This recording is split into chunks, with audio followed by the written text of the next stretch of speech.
There we go. Okay. Anybody have any questions left over from Tuesday about the course, or any concerns about the course or anything like that? That's great. So I want to thank the students for enrolling. It's good to see a full class. Thank you. And thanks for filling out the evaluations on Tuesday. I read them through, and we're not going to have an evaluation form today because it's just project pitches, but every day that there's a lecturer, a guest lecturer, there'll be an evaluation form, and on that form, which is anonymous, you can just fill in how you felt about the lecture, and if you have any questions, you can put it on there as well, and any other thoughts you might have. So it's completely anonymous. I want to thank the Haas Center because they provided some of the funding for the course. So the cookies are funded by them, so you should be very happy. There's a bunch of people who are not students who sit in on the classes. I call them community members. I want to thank them for their participation, and they add a lot to the discussion. So I hope you don't mind. There are a bunch of people that are here who suggested these projects, and I want to thank them for doing that. And they'll also be working with the teams on the projects as well. So it's not just sending in an idea, it's actually working with the students to make those things happen. So if you haven't done so already, I think everybody does, please sign up on Access.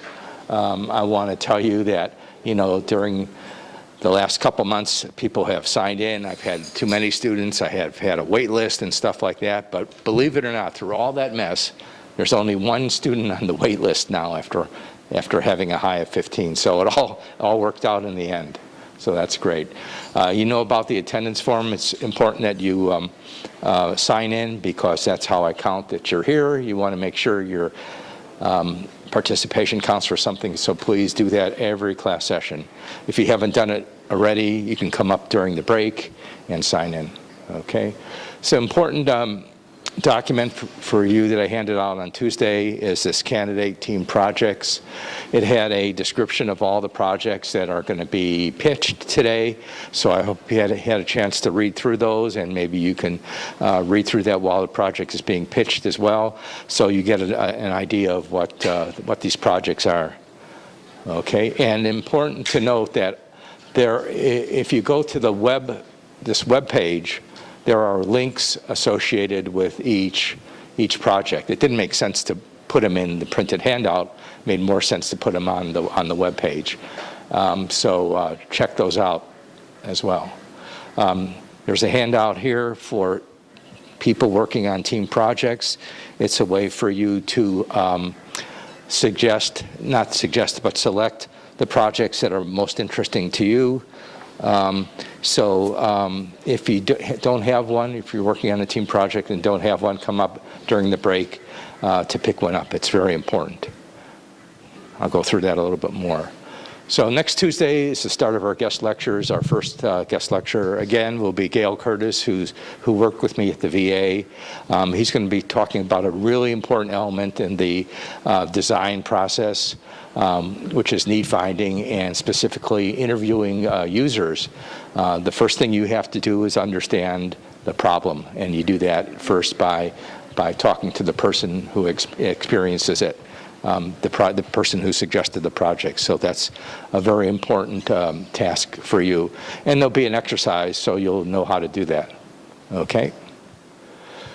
Okay, I'm sorry, went 4 minutes overtime on Tuesday. That normally doesn't happen, but nothing is perfect, and neither am I, so please bear with me through all this stuff.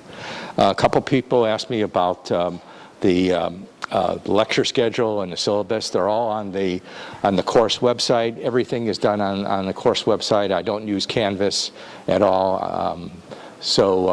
If all the handouts and stuff are on there, as well as links to the lecture material, which includes slides, videos, photos, and stuff like that. So that's where to go. I was looking at my presentation from last year, and I realized I forgot something really important talking about disability. one item is that in some countries, girls aren't allowed to go to school. So if you happen to be born a girl, you have a disability, a gender disability right off the bat. So that's interesting. So if you have any suggestions, ideas, complaints and stuff, please let me know. You can write it on your evaluation form, or there's a mailbox that you can send me stuff anonymously.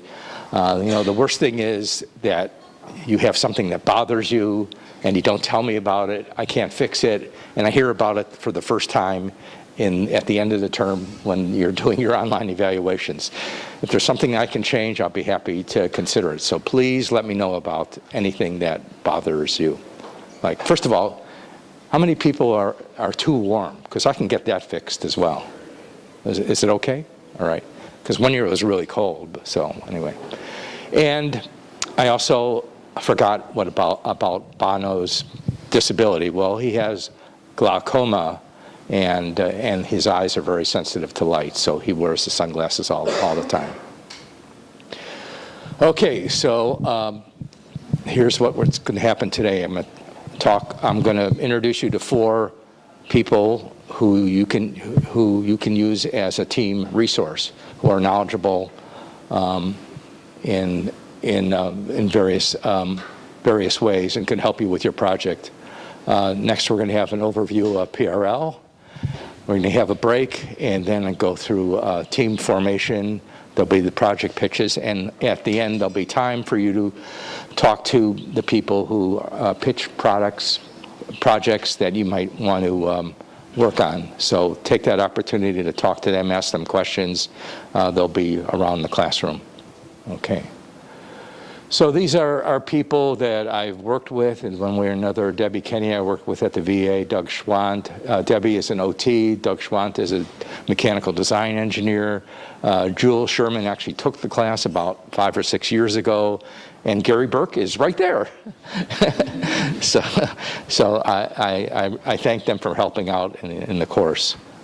These are people that you can go to and ask any kind of question you want. But first, we're going to have a 5-minute overview of PRL. PRL is a place where you can go to fabricate prototypes for your project. And Dan is here, right there, and he's going to explain all about it. Take it away, Dan. All right, thank you. So I definitely recognize some faces in the crowd, so some of you, this will not be news, but if anyone has not been to the PRL, which is the Stanford Product Realization Lab, I'm here to tell you about it, and hopefully I'll see your faces in there while you're working on your projects. A big part of this class is not only coming up with ideas, but turning those ideas into a reality, and many of those are going to be physical objects, so you'll want to prototype that and then take those prototypes, and as part of the design process, when you're going and talking to potential users, it can help to bring a prototype to them and get their feedback on what you're making and keep iterating from there. So my primary responsibility through the Product Realization Lab is I manage Room 36, which is in the basement of Huang in the Science and Engineering Quad over there. And this is the picture of the sign over there. So the Product Realization Lab is an evolution of the student shops that have been part of Stanford University since the founding. Room 36 is the newest part of that. We're primarily a rapid prototyping lab, so we have 3D printing and things like that. I'll show some examples of some of the types of things you can do down there in a second. So this is me. This actually is old. I am a lecturer. In the Product Realization Lab, we focus on design and manufacturing. So we're primarily a teaching lab. There are other maker spaces and other locations on campus and resources that you can use for prototyping and for making physical projects. But in our space, we are focused on teaching. There are some classes that are offered through the Product Realization Lab, but we're also available to any Stanford student to come in and learn from myself or the other faculty and staff or our teaching assistants. You can work on any project. I'm here to hopefully show you how you can use the PRL to work on your project for this class, but we're all also open for any other classroom project or personal project. There is a little asterisk there. We don't really allow anyone to work on anything that's dangerous, so no weapons and other minor things like that. Well, not that that's minor, but yeah, so here's the rest of our leadership team. So Dave Beach is the director of the PRL. Then there's Craig Milroy, Marlo Cohn, and myself. And then this, we don't have a even number to round this out, but we have 19 grad student teaching assistants this year. So anytime any part of the lab is open, at least one of these friendly faces will be able to help you out. And they are there to, even more so than myself, to really be there to not only help you figure out how to use the equipment safely and effectively, but to give you advice. That could be classroom advice. They're all students themselves. Most of them are co-term, so they've been at Stanford for a number of years already, so they can help you out. 2 students took this course, so they're well familiar with what you're up against. So this is room 36. There are more resources than just this at the PRL. There's another location just down the road over here where there's a fully stocked machine shop, woodworking area, sheet metal and welding, sandcasting foundry. For this class, I imagine that most of the benefits will be in the rapid prototyping space. So this is room 36. We are there so that you can just get in there, no experience is necessary. You can just come in and get started right away. So we have a lot of different equipment and materials, and again, teaching assistants as myself to give you advice on how to figure out how to make your ideas into a reality. And then I just have a couple slides about some of the different capabilities. So we have several laser cutters. This quarter, I do expect that our laser cutters are going to get very busy. There are several classes that make a lot of use of them, especially winter quarter. So there's ME 210, 218, both of the mechatronics courses. There are usually several architecture courses. But they will get busy, but if you come in the mornings, you're much more likely to get time on a machine. They are very popular machines. Additive manufacturing, otherwise known as 3D printing, we have a corner of the room that's dedicated to that. If you, it's a great tool for doing a lot of different things, and the capabilities of 3D printing are improving every day. So a lot of people have experience with 3D printers. We have a small variety of machines with different capabilities in there and different material properties, but and different types of resolutions. But I think the best way to look at it is just come down and visit. There's no barriers to that. 3D scanning. This can go. We don't see a lot of this done. I think one of the major barriers is the software from what do you do once you have a 3D scan, but I think there are a lot of different ways you can deal with this. I can imagine a lot of possibilities for assistive technologies where if you want to make something for a particular user, you can scan something that they've already used or something like that and then just modify an existing product. There are a lot of applications that can be done with this, but the software isn't necessarily set up as easy as a lot of other things. Vinyl cutting is primarily used for aesthetic reasons. We can make stickers or heat transfer vinyl that can be made for shirts or application instructions on soft goods, things like that. Foam cutting is a very quick way to do to come up with a form. We have a hot wire foam cutter. It really just pushes current through a wire, and then we have this pink foam, which is a building insulation foam, but you can just push it right through there. It goes very quickly. And if you have an idea for something in your head, but it can be much more effective to have a physical object to represent that, and this is a very quick way of doing that. We also have sewing, including 4 of this home style machine and a industrial sewing machine. So we have a lot of soft goods applications that you can get done right there. And electronics. We don't necessarily have the best of the best for everything there, but we're stocked up pretty well with soldering equipment, oscilloscopes, function generators, and a lot of electronics components. Students are responsible for their own materials, but we do have a lot of materials available for purchase in the lab. Speaking of, there's a whole cabinet there with materials that are available for use on the laser cutters or through the 3D printers if you don't have something on hand already. And advice, I already mentioned this, but our TAs are an excellent resource to be taken advantage of. So this is where we are. Yeah, I guess right now we're right here for reference. And to get started, you would need to go where, like I said, we're open to any Stanford student, regardless of year or major. But there are a couple things that you have to do in order to be able to make use of the lab. So the first step would be to go to webshop.stanford.edu, and you can sign up for a safety orientation.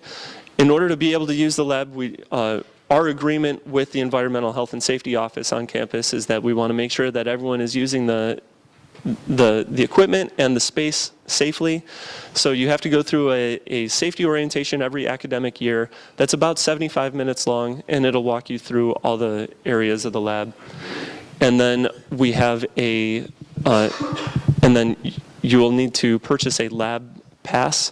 That is $60 for 1 quarter, $80 for 2 quarters. If it was still fall quarter, then you could do $100 for the entire academic year.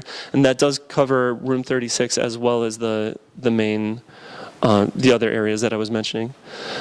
But since it's winter, it's basically only the 2. But yeah, that's it. Yeah, please come down or ask me any questions. You're not charged for just coming to talk to me. So thanks. Thanks so much, Dan. I just want to promote PR a little bit more in that it's probably the best resource on campus. And it's run by students, basically. So they're all your peers, and they understand what you're going through. They've been through it themselves. So you're gonna learn a lot. The TAs are not there to build things for you. They're there to give you advice so you can do that yourself. I want to make that clear. Okay. So during the break, which will be right now, if you haven't picked up a packet from Tuesday or changed your option, pick it up now. Be sure you've signed the attendance sheet. Be sure you have a handout because you're going to need it. There's the Meet with Dave form over here, and we'll be back in about 5 minutes. Thank you.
Okay, let's get started up again. John, take your seat. Okay, what do we got here? So this is the way it's going to work. You hopefully have read the project descriptions, and you want to fill out this project preference form during the presentation. So there's 3 columns on the left where you can make notes and stuff like that as you hear from people. This is all in order, the way things are presented to make it easy for you. And at the end, after all the presentations, I want you to rank them in your priority, from 1 to 5. And then I'll take all those postings and put them online. And I'll show you on the next slide how that's going to look. For people that are, and eventually what you want to do is form teams and select projects and email me your team, your project, team members, and stuff like that. Okay? So on the site called preferences.html, there'll be a listing of all the people that are doing team projects. So you know who they are, what they look like, what year they are, what their major, and their email address. And they're all listed on here. So with these forms, I'm going to fill out all this matrix here. So you'll see for each project, who rates that high priority. So it's like a good way of getting you in contact with people who you may not know who have the same interests as you. Okay, so I'll be doing this all tomorrow, so you can think about me entering all this stuff. Okay. Considerations for team formation. Well, you should have a real good desire to work on the same project. That's pretty obvious. This is important. Depending on the project, you're going to have a certain skill set. So it'd be good to have people on your team who know about things like fabricating things or electronics, if that's called for. This is not what you want to hear from a person. If a person says, oh, I don't know anything about fabrication, I haven't taken an engineering course in my life, but I am really good at PowerPoint, so I'll do all the PowerPoint stuff. That's not what I want to hear. That's not what you should, that's not how we're going to divide things up. I expect every team member to participate, pretty fully in all the activities of the project, okay? Some may have more knowledge in a certain area, but that will come out, as well as leadership and things like that. Okay. There's an opportunity to continue your project into the spring or summer. So if your entire team has the desire to do that, that would be awesome, but it's not required. Compatible mix of personalities. This is pretty hard to judge because I don't know you, but I did get a comment a couple years ago. A student said it's really important to have good team members. So I'm going to ask you now, who would not make a good team member? Okay, so every team member, every person in here would be a good team member. So, okay, solve that. And if you're friends with somebody, they may not be a good teammate. Okay, that happened one year. So this is a big one. This is a project course. You're working on a project that may take 4 hours a week. So make sure that you have the time to devote to that. It's very bad news if one of your team members said, oh, I'm going to be away this week and this other week, and I'm not going to be able to participate. So make sure you're ready to participate as fully as you can. I don't want to have people missing in action, during the course. If you're working on other courses, this is a real sort of red flag. Maybe working on another project course at the same time is okay, but if there's 2 others, that's a recipe for disaster. Okay, because you're going to be doing a lot of work this quarter. So, and if you're a TA for another course, that also counts, toward your hours that you're awake and could participate. So think about that. Okay. So the idea is that you're going to hear these project pitches. You can interact with the people who suggested them, get more information, call them or email them during next week. And what I finally want to get is a list of team members and what project you want to be on. And it's really important to hit the ground running. Now, this has been very difficult in past years because it takes a little time to get to know your teammates and figure out how the leadership goes and, have meeting times and stuff like that. But it will really pay off because the sooner you can get going, you're not going to have this last 2 week of frenzy, getting your project done. That happens every year. So I'm telling you now, if you get going early, it won't be so hectic the last 2 weeks, okay? I've seen that. So this doesn't apply as much anymore because there's just one person on the wait list now, but if you are hesitant about working on a project, you can, take the course again next year. If you have too many projects on your plate, you can think about taking it again next year. If you're going to be missing lectures or can't make it to the field trips, maybe next year will be better for you. So this is a commitment that you're making here, and I appreciate your time and effort. So just because you like a project doesn't mean other people are going to like the same project. So be prepared to either convince other people to work with you or work with them on their project. Your project experience is not based on the project itself. It's based upon your activities in pursuing the project. So that's really important. Okay, keep an open mind, but not so open that your brains fall out. Carl Sagan said that. For people working on an individual project, those are not going to be pitched today. You have a listing of suggested projects that you can choose from, or come up with your own student-defined project, and you just have to get it approved. Talk to me and get it approved. Okay? So, the list of all the projects that you're going to hear, and the first one is first three are from Gary, so let's bring Gary down. And is that for him or for me? Thanks. Okay. Yeah. Cool. Thanks. All right. Thanks, and thank you, Dave, for inviting me back again this year. These are fun and interesting courses, and I love getting to know you guys over the year. And certainly, you'll have my email if you have questions or issues. My job during the day is to design and fit artificial limbs and braces. I'm a prosthetist orthotist. And so, of course, my projects are going to be based in that realm. If you like the engineering side, if you like people, if you like to get involved, these are all person-based projects. The first is actually brought to me through one of my patients who is a Stanford professor who has a quadriceps tear. His quadriceps doesn't work, doesn't attach. So going downstairs is, as you would expect, moderately dangerous. So we have designed a brace for him so he doesn't fall down the stairs. But it has some downsides. He feels like it's heavy. It feels like it takes a lot of energy to use. And these are really common complaints for braces of this nature. And they're big. They're big and they're bulky and they're difficult. So this project is to design a lighter weight, more streamlined, more appropriate type of brace for this gentleman.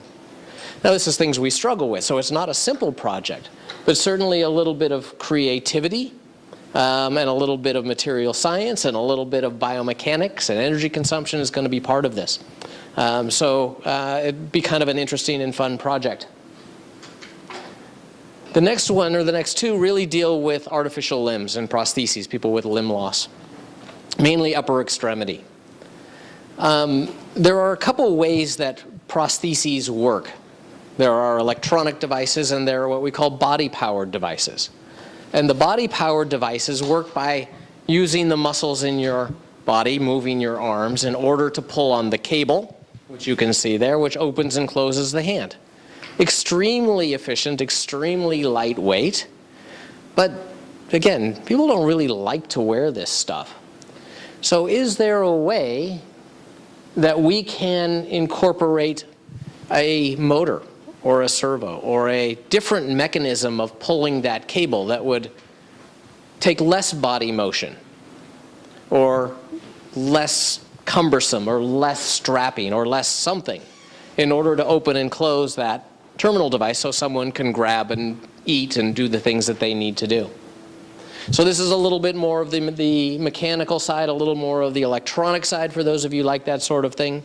Again, there are folks attached to all these devices, so that would be a good thing if you like people too.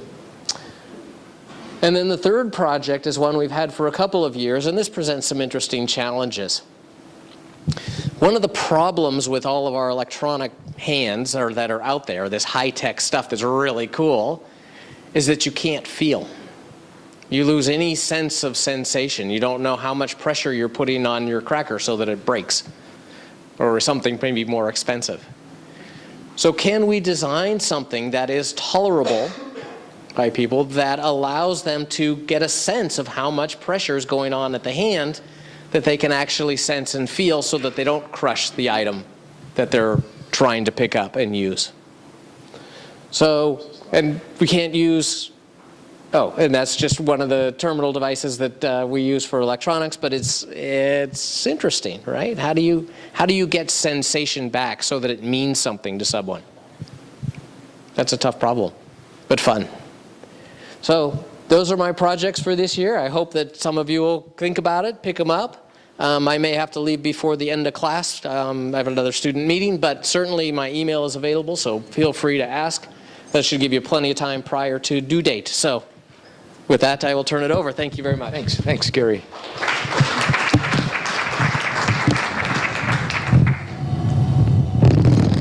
Let's clear the stage.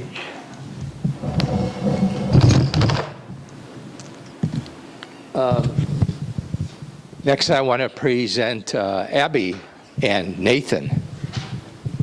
Can you handle this? I don't know about that. I thought you were going to clip on something. Oh, I can do that too. Okay. Get started.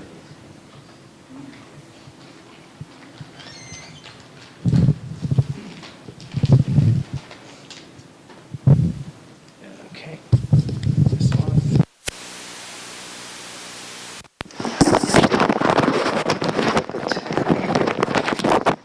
Here. Good. Okay. Do I need to do anything with No, this? just leave it right there. We're still Okay. getting audio? Okay. Hello, can you hear me? Yes. Okay, my name is Abby Tamara, and this is my service dog, Nathan. I love creative ideas. Nathan, sweetheart, down. Thank you. And as you can, Nathan, whoops, Daisy, so sorry.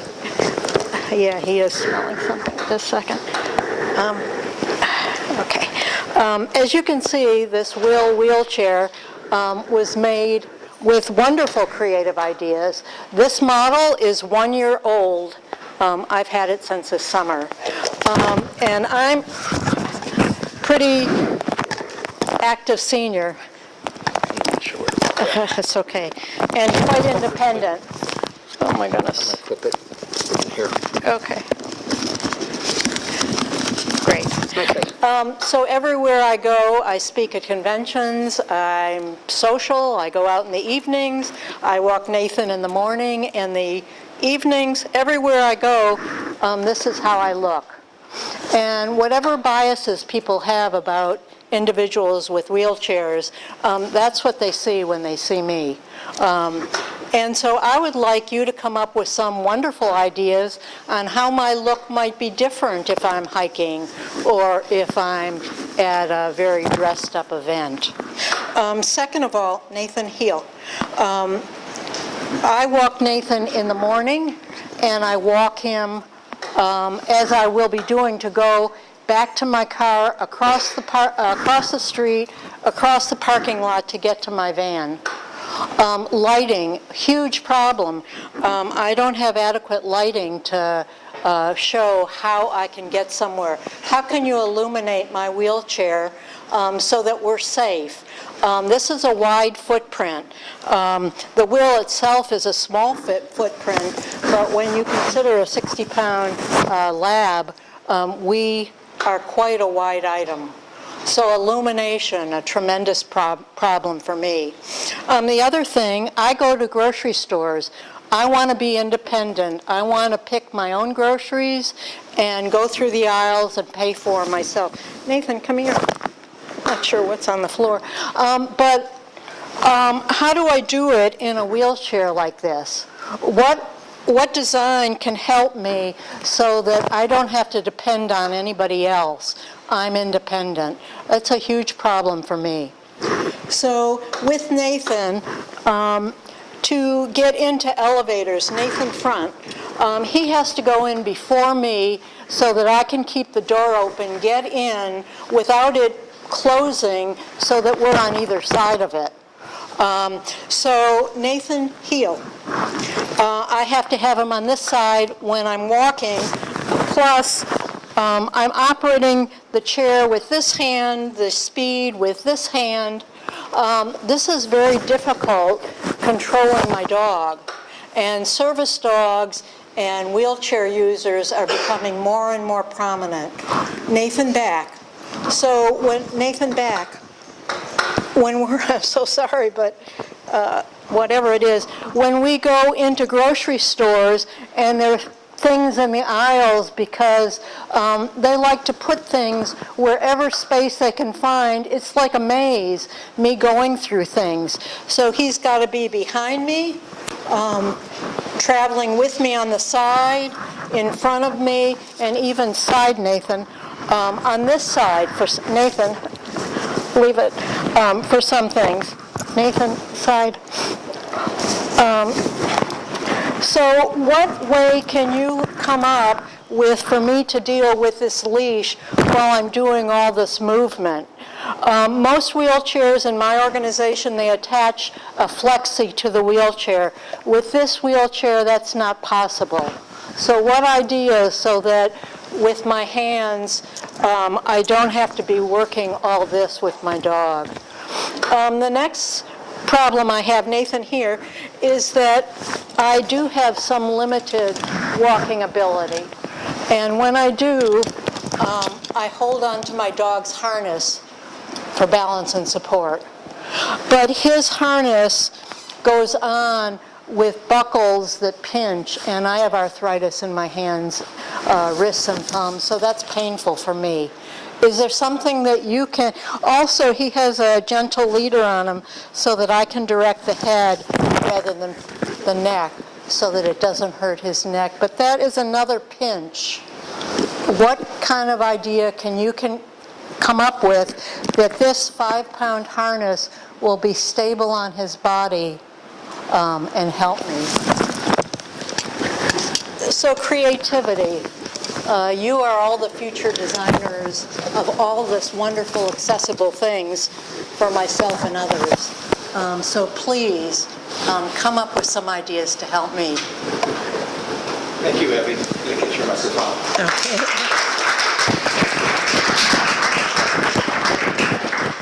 Thank you, Dave. So sorry.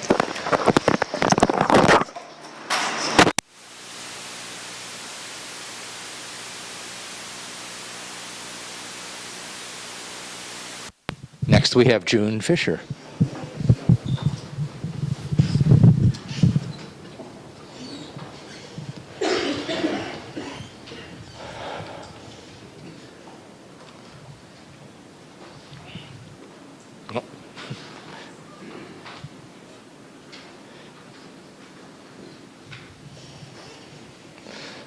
So I've chosen all these projects because there's a real user behind them all.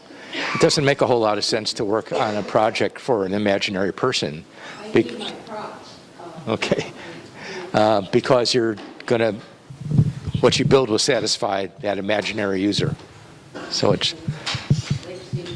much better to work with a real person. Pass this back to Abby.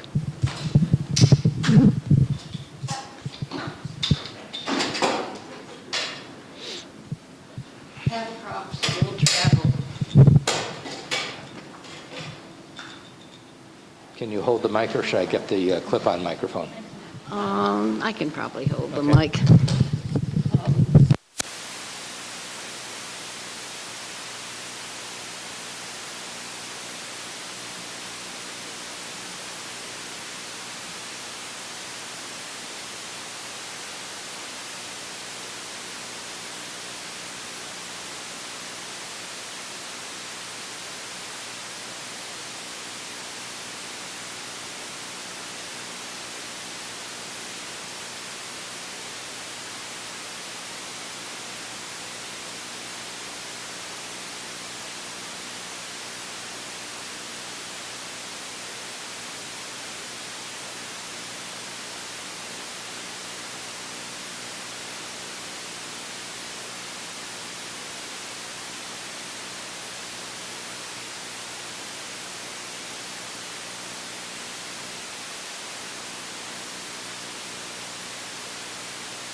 Okay, wait.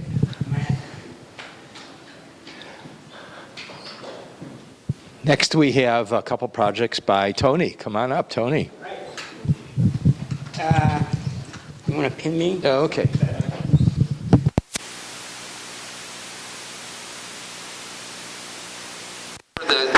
For the camera, yeah.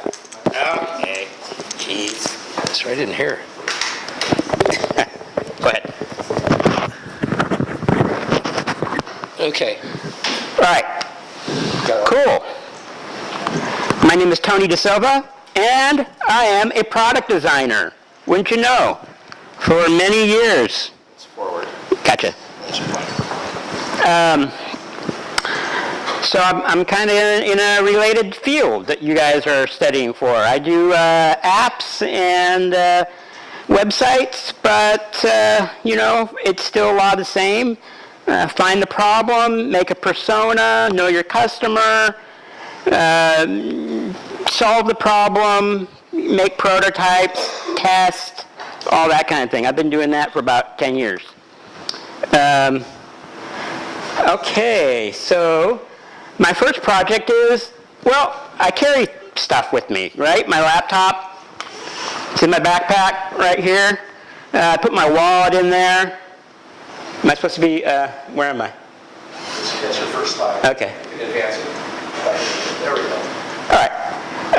And so, I go to work and all that kind of stuff, and sometimes I'm on the Caltrain, sometimes I'm on BART. It's really crowded, right? We've all been on there, super duper crowded.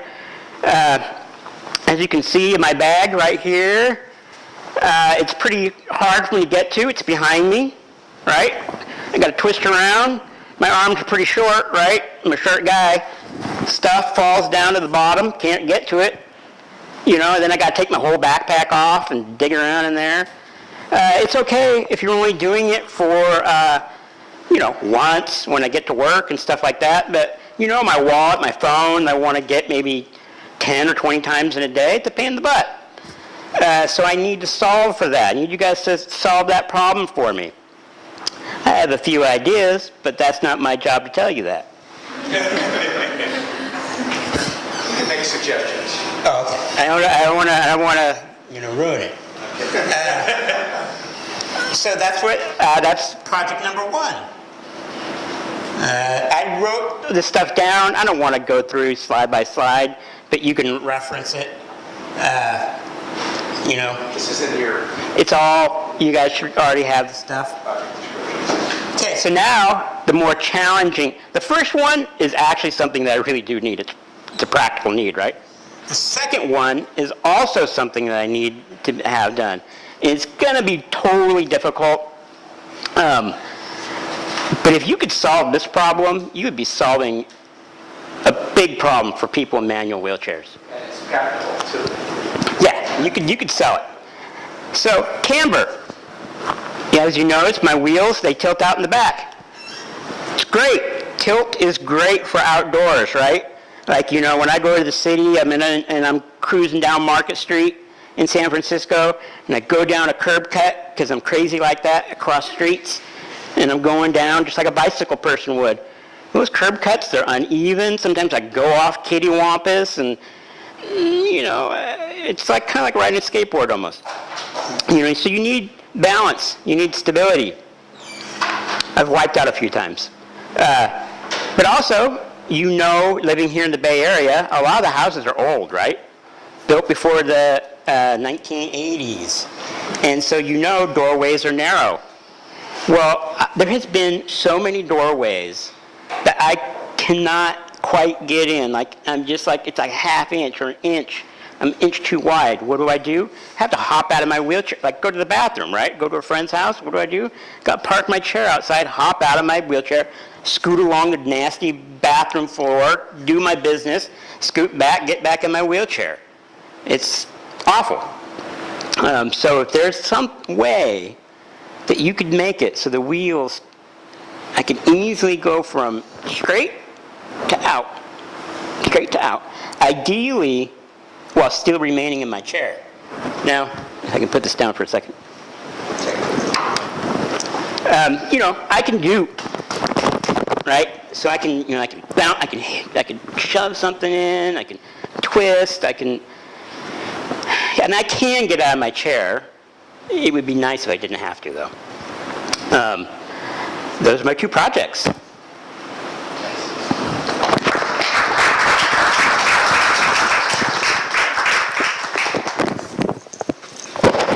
Thanks so much, Tony. You want to be microphone?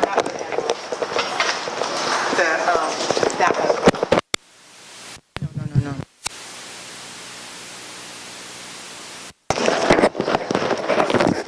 So what do I, yeah, go for it. And then I'll hold on to that. I'll probably fall off. All right, thank you. Audio check. Audio check?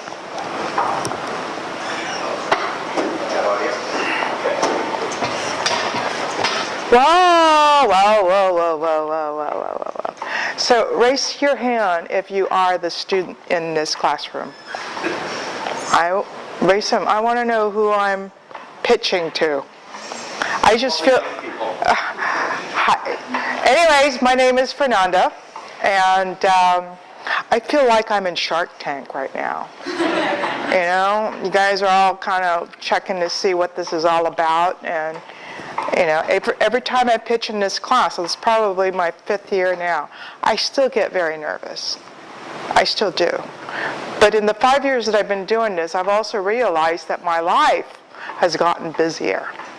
Very busy. I travel a lot. I'm usually out of the Bay Area at least once a month, on the road for at least 4 or 5 days. And I'm an independent consultant, and I do work in variation of inclusive designs, not just in assistive devices, but also how we move around in this space. Because the more we understand our space and what we work with, the better we have a perception on how I'm going to move around in it. So it's been a very interesting perspective for me when I go to different places. Like I said, I'm an independent consultant. I do have a desk at home, but I don't like being by myself working all the time at home. It gets very boring. And besides, you can only do so much wearing your pajamas all day long. So nonetheless, I keep thinking, you guys hang out at Starbucks, Pete's, Phil's Coffee, just about anywhere, right? I don't know if you guys have noticed, but there are tables that has a little logo of the wheelchair, supposedly, for us wheelchair users. Just like you would notice in public restrooms, there are wheelchair stalls, right? But when I go to any of these cafes to do my work, oftentimes, there's somebody using that table. Just like oftentimes, somebody's using that stall. And the last thing I want to do is to tap somebody on the shoulder and say, do you mind? Can I use that table? Well, to me, that's already a confrontational aspect of my personality, having to kick somebody else out. And at the same time, if I go to any of the regular tables, I can't really get close to the height I want to be navigating, okay? So these presents a lot of issues for me as I move around, travel specifically, and I also use public transit. I depend on the train, the bus, and, sorry, It's okay. I knew that was going to happen. Me too. See what I mean? Things kind of fall apart when I'm around.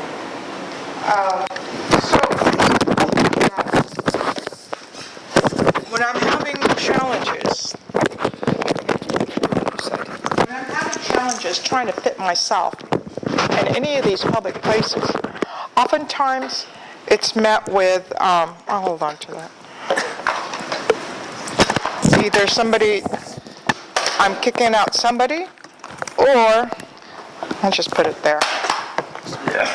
I find that I'm no longer functional. I'm creating too much commotion, just like I did. So what do I do about that?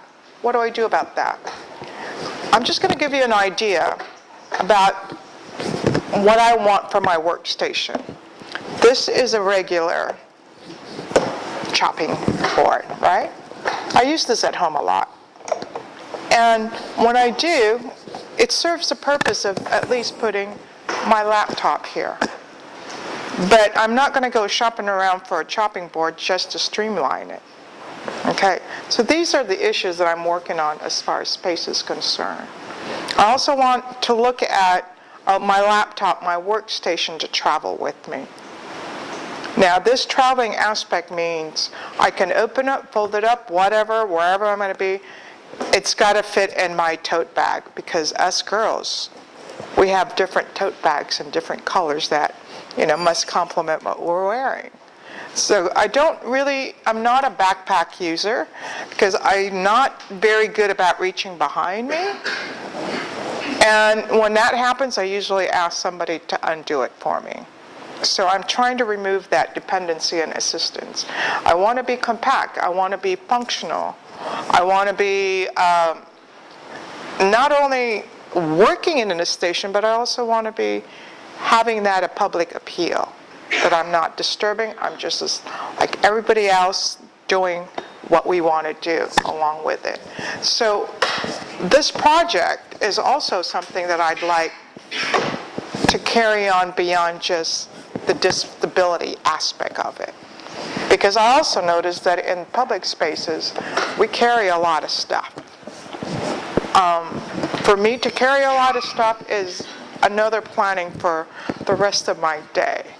What I use for 2 hours, I don't want to carry with me for 8 hours when I'm out on the road. So it's got to be that idea of how do we use these devices and also trade off so that when we're functioning in our day, basically, it's not an issue. Okay? So,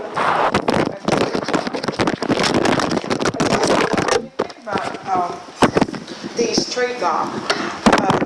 It also comes for you.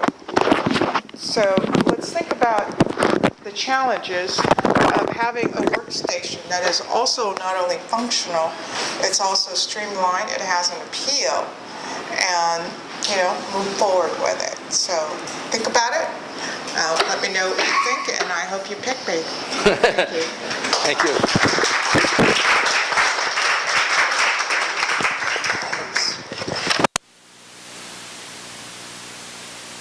Next, we have Jay Analenka.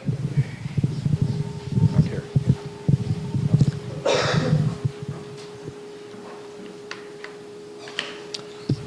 Hi, I'm Jay Gluckman. This will be I believe, the 4th year that I've helped with this course. We're Magical Bridge Playgrounds. We're not just a playground for the disabled. We're a place where everybody can play. And we're heralded as one of the nation's most accessible playgrounds.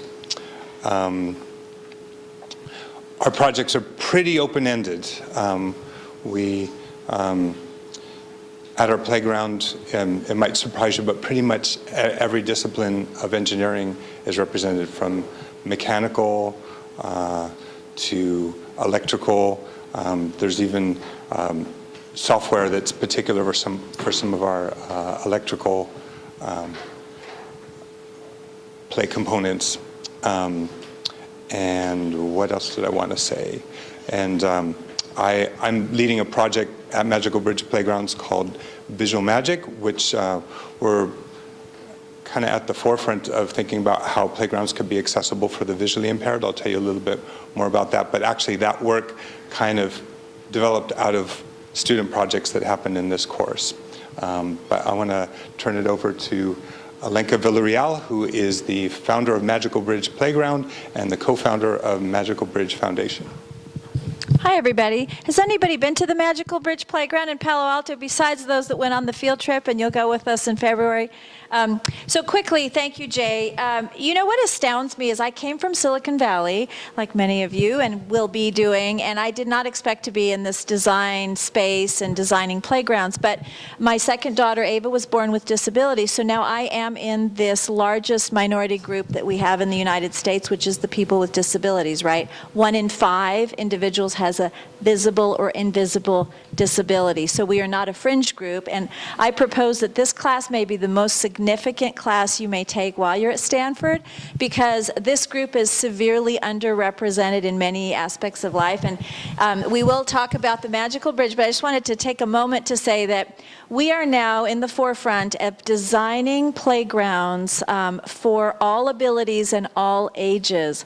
And we are, in fact, turning over a whole new set of ideas and expectations about playgrounds. So we do invite you. We have a couple projects in mind, but we invite you to get to know us. I brought some brochures, and we hope you'll take a peek. We're right here in Palo Alto. Magical Bridge, we raised the money privately, $4 million, to build what now is a prototype. And we've got $10 million that came in from the Santa Clara County, so we're building 5 more and redesigning the school playgrounds in Palo Alto. So what I'm trying to say is there's a lot of interest. There's nobody really doing a lot for playgrounds and for people with disabilities. So please start getting creative, and you can do good and make some good money too. ADA, this is what people think is ADA compliant. That fellow in the middle represents what's called a transfer platform, and that makes all two-story playgrounds ADA compliant. And as you know, if you're using a wheelchair and your legs are not able to take you up the stairs, leaning on a platform and then pulling yourself up the stairs is not going to make it fun for you. So we think ADA has not done enough for playgrounds, and we are taking it way above and beyond. Palo Alto's Magical Bridge, you'll see it in February. So long story made short, there's a lot of things that we've learned and we continue to learn, and we continue to innovate to make each playground better, more delightful for all of our visitors. And this next playground that we're doing is going to focus more on the visually impaired. That's my daughter Ava, and she was the reason that I started this project. We formed a foundation, Magical Bridge Foundation, 2 years ago as a result of all the interest in the playgrounds. We bring innovative, truly inclusive playgrounds to life. And Magical Bridge Redwood City broke ground in November. That will be a field trip we can take maybe a year from now. It'll be done. And I'm going to quickly turn it over to Jay to give you a little more information about the projects that we present to you for this class. But do get to know us and grab a couple of these little brochures. So these are just a few slides of some of the student projects that we've done in previous years. This is a sort of tactile play panel that was designed to help the visually impaired.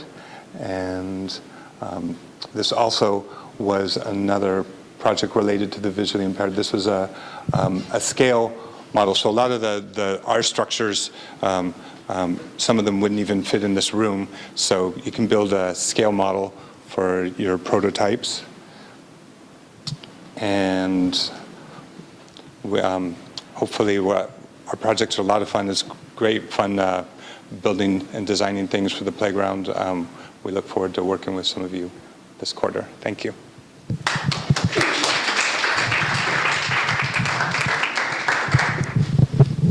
Now we have Laura. Thanks. Good to see you. Thank you. Yeah. Appreciate it.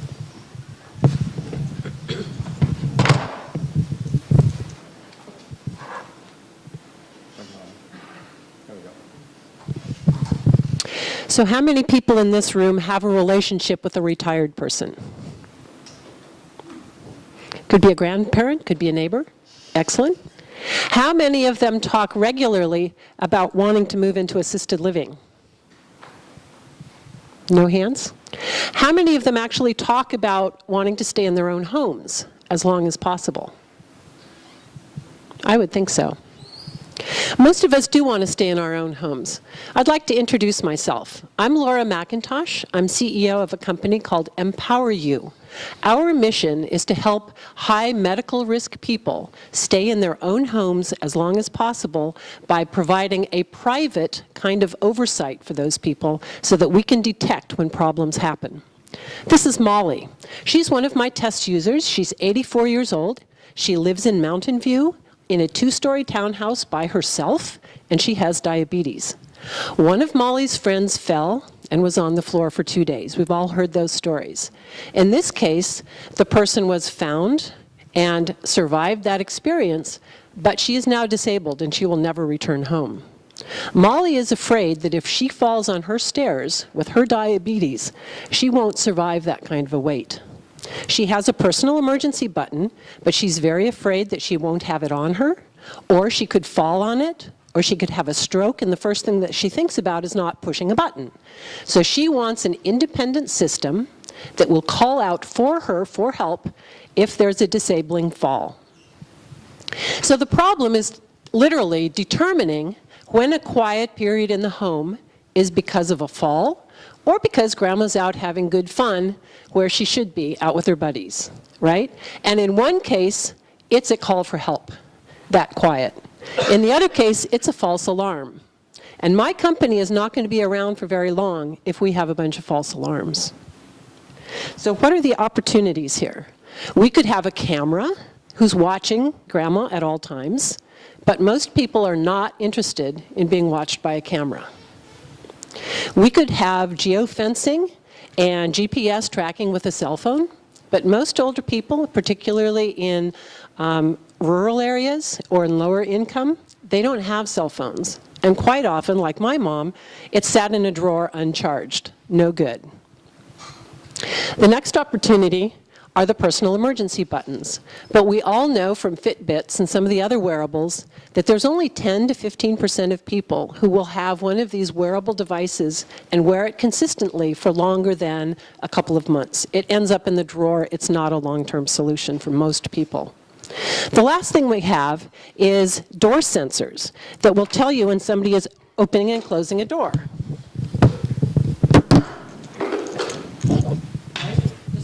Basic home security.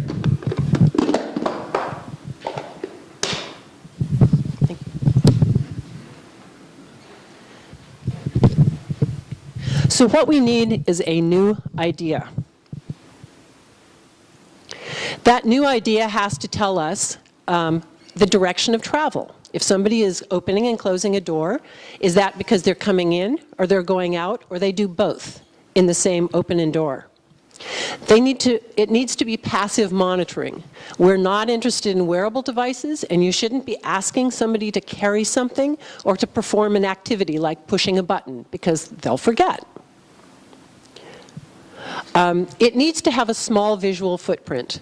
There's a lot of older people, and particularly women, who will not want a system if it makes their home look ugly or if it has some aesthetic problem. So what I have here is a recent motion detector that a lot of engineers like, right? It's rounded, it's modern looking, and so there's a lot of engineers who will choose this if I put an old-fashioned or this sensor on and ask for a choice. But if grandma looks at this, she says it's an eyeball, right? Aesthetics are important. And lastly, it needs to have minimal installation and maintenance, because if it stops working and we stop getting that data, then that person is at risk. So that is my company, Empower You, and we are trying to empower older people to stay more safely in their own homes, even when they have complex, high-risk medical conditions. And I'd be very happy to talk with you further about our system and what you can do with us. Thank you. Thanks, Laura. Next, we have Danny and Stanford. Stanford is in the house.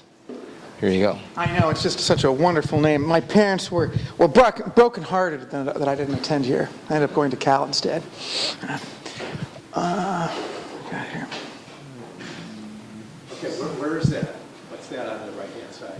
It's not important, but what is important is, Danny, please introduce yourself. Here's the microphone. Have at it. My name is... It's not on. No, it's for the camera, not for the... My name is Daniel Stickney. I'm 24 years old, and Hold it a little bit down, right here. my name is Daniel Stickney. I'm 24 years old, and I have CP. Most people and call a visual impairment. This is my brother Stanford Stickney. He went to Cal.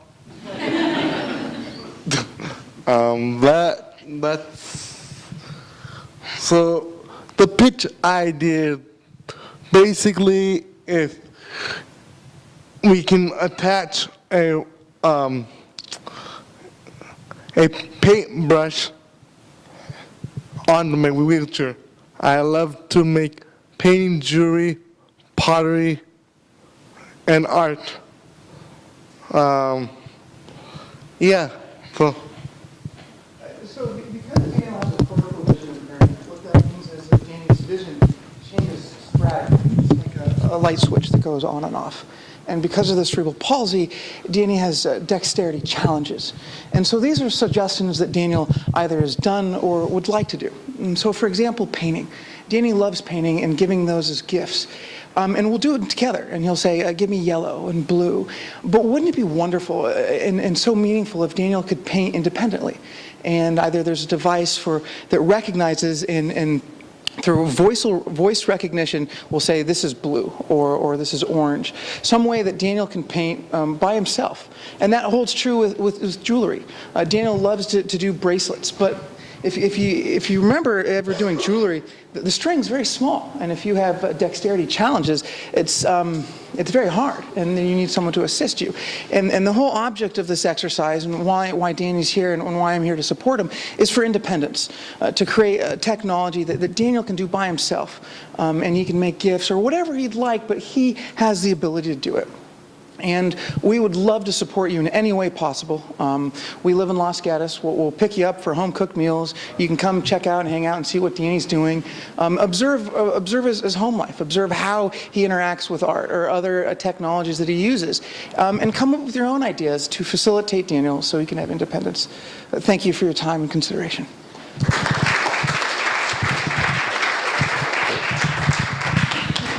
All right. We have one video pitch from a Stanford student, Angie. You might have, let's try this again. Oh boy, okay.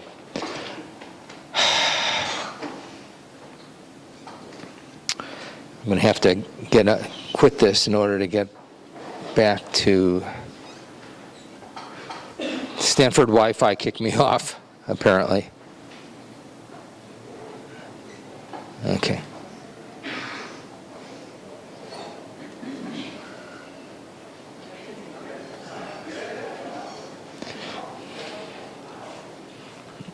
I can't believe I have to go through this again.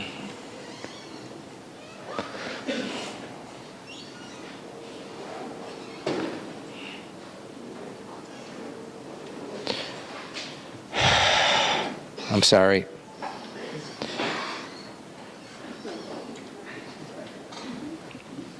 This is,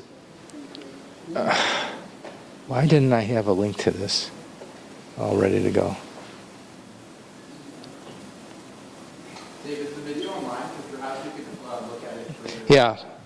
Yeah, I'll post the video online. Thanks for letting me know, but I still have to get to my a few more projects to pitch.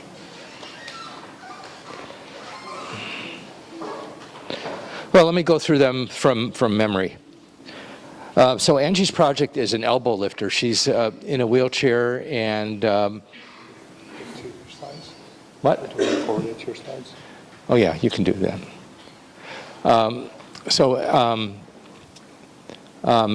Angie's in a wheelchair, and she doesn't have really good motion of her arms. And in order for her to eat independently, she needs somebody to prop her arm up on the table. So your challenge is to make a device that would facilitate her doing that. So Angie is a freshman. She's published a lot of articles in Stanford Daily, and it would be great if you can help her out. Okay, so that's that one. There's a project at the VA called the Get a Grip project. It's a project that employs hand-powered competitive bicycles for quadriplegics and paraplegics. And the issue there is that these folks typically don't have a real good grip, so they can't hold on to the handlebar, to the pedals really well. It's hand pedaled. So your challenge would be to come up with a device that would fit into this bike that would help them hold on to their bike and be competitive in their bike riding. Okay. There's a general creative expression project that just helps people who have disabilities to access art, painting, any of the art type activities. Okay, great. Thanks so much. So this is the bike I was referring to. It's really fancy, cool. This creative design could include activities that would create art or fabrication of tools that a person could use to access art. Okay, I can do this now. So this is a project that was originally a spoof on the Designing Your Life class and so I thought, well, how about designing your afterlife? And everybody knows that death is the most severe disability there is. So, but actually what we want to do is to have a device that would allow the pre-dead user to create and program an eternal computer-based persona or a memory book or something, a photograph book. So the student team did this a couple years ago and they actually did an app. Okay. Student-defined projects are projects, if you have an idea for a project and a person that would benefit, you're welcome to propose that to me for my approval and work on that.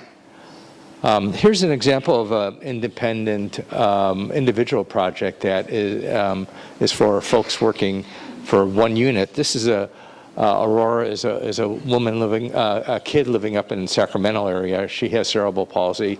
She's non-vocal, and she probably doesn't have really good control of her arm. So the reason that this isn't a real project, a team project, is that she lives in Sacramento. She already has a really nice wheelchair, and to tell you the truth, I'm not sure how much could be done. But if you have an idea to come up with a CAD design or something, that would be fine for an individual project. So I'm sorry that we ran over again, but now's the time to fill out your project preferences on there, number them 1 through 5 or whatever, your top choices. Leave it on the table and I'll enter all that stuff. Also, some of the project suggesters have stuck around, so if you have questions for them, please talk to them. And you also may want to ask others, what their interests are, so maybe you can start the team formation process. So one more thanks to all the people who suggested projects and were here today. Thank you very much.